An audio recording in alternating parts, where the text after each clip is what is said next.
what you want to go up against. And one of the things that's interesting in this process that you shared with me is that all the drums were on 2 channels of this record.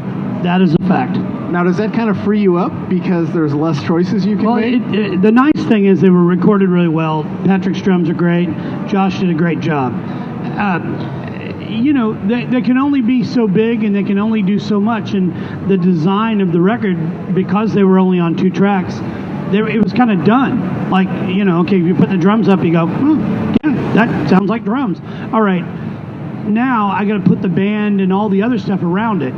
So there's some dynamic choices that have to be made by what is on that recording.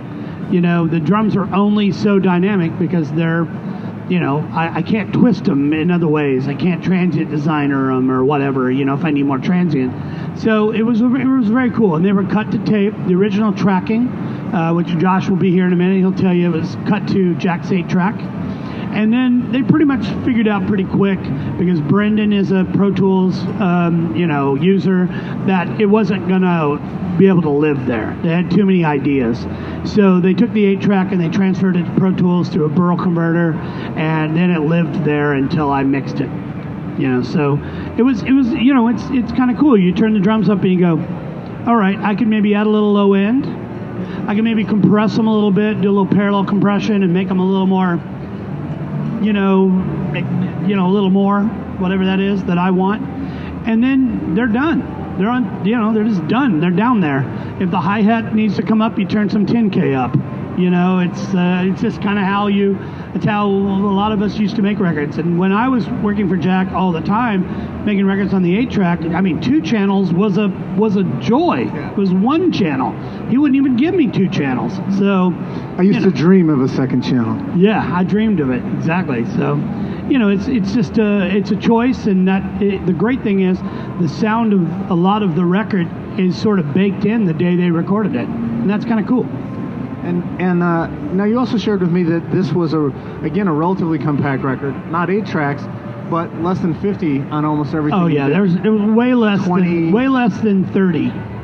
I would say most tracks on the record were about 24 tracks, and that was it. Very compact recordings. So for anybody young in the audience, what this means is you actually make choices. You commit to a process. You commit to what you're doing. And this is a somewhat lost art, but it is an amazing thing to do, because the entire time you're making your record, it sounds good because you've actually made decisions. Yeah, well, and the other thing is the sound of the record isn't determined entirely by me. And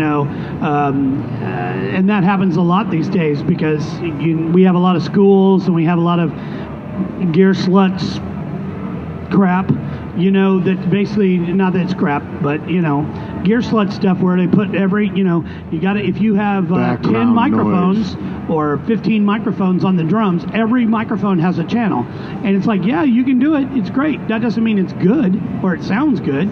And the thing is, you're just putting off all these decisions till later. And you're putting them off to somebody who arbitrarily may or may not have the same ideas as you. So, if you want to put the drums on 2 tracks, and the guitar is 1 or 2 tracks of guitar, and there's a keyboard, and that's, 2 tracks, that's awesome, because now the sound of that record is baked into those tracks. And that's a cool thing. That's... every classic album that everybody loves in history is made that way. Name a classic album from 2003.